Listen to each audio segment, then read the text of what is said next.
ये कहानी शुरू होती है एक ऐसे गांव से जहां के लोग हमेशा मुस्कुराते रहते थे। उस गांव का नाम था सुंदरपुर और वहीं रहते थे दो बहुत ही अच्छे दोस्त। एक का नाम था रायस्टार और दूसरे का ज्ञान भाई। वो दोनों बचपन के दोस्त थे, साथ रहते, साथ घूमते, साथ खेलते। पूरे गांव में उनकी दोस्ती मशहूर थी। लेकिन एक दिन कुछ ऐसा हुआ जो उनकी जिंदगी हमेशा के लिए बदल गया। सुबह सुबह रायस्टार ज्ञान भाई को बुलाने उसके घर गया, पर जाकर देखता है कि ज्ञान भाई और उसके पापा अपना घर खाली करके गांव छोड़कर जा रहे हैं। रायस्टार ने पूछा, कहाँ जा रहे हो तुम लोग? ज्ञान भाई बोला, मेरे पापा ने शहर में एक नया घर लिया है, बहुत बड़ा है, आज से हम सब वहीं रहेंगे। रायस्टार बोला, तो इसका मतलब अब हम कभी नहीं मिलेंगे? ज्ञान भाई बोला, नहीं यार, मैं बीच बीच में मिलने आता रहूंगा। फिर ज्ञान भाई अपने घर वालों के साथ चला जाता है। रायस्टार दूर एक बर्च के पेड़ के पास खड़ा होकर उसको जाते हुए देखता रहता है। उसके बाद हर दिन रायस्टार उसी पेड़ के पास बैठकर ज्ञान भाई का इंतजार करता है। दिन ढल जाता है, शाम हो जाती है, रात भी, पर ज्ञान भाई कभी वापस नहीं आता। आखिर में रायस्टार को लगता है कि अब वो कभी नहीं आएगा और धीरे धीरे वो उसे भूल जाता है। फिर 15 साल बाद का सीन दिखाया जाता है। रायस्टार अब बड़ा हो चुका था, एक आर्मी कैप्टन बन गया था। उसके पास अपनी एक पूरी सेना थी। दूसरी तरफ एक सुंदर से गांव में एक बड़ा सा महल था जिसमें अब रहता था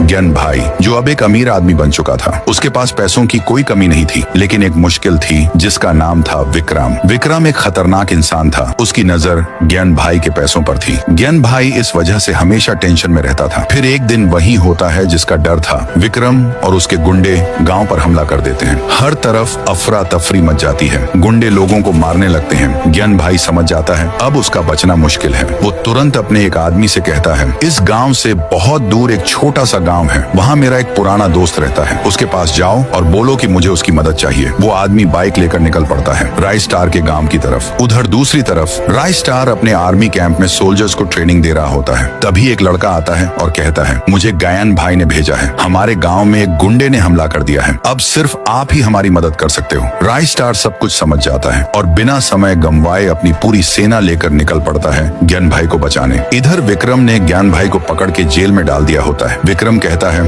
अब तुझे कौन बचाएगा? तू गया। ज्ञान भाई बोलता है, तुझे नहीं पता, मेरा एक दोस्त है जो मेरे लिए जान भी दे सकता है और वही तुझे मारकर मुझे छुड़ाएगा। तभी अचानक सब तरफ एक गहरी धुंध छा जाती है और उस धुंध के बीच से एंट्री होती है रायस्टार की अपनी सेना के साथ। वो गुंडों पर टूट पड़ता है। तेज लड़ाई होती है, गोलियां चलती हैं, हर तरफ मार धाड़। कुछ देर बाद जब धुंध हटती है, विक्रम जेल के अंदर देखता है ज्ञान भाई वहाँ से गायब है। वो तुरंत पीछे मुड़ता है तो देखता है रायस्टार खड़ा है अपनी सेना के साथ।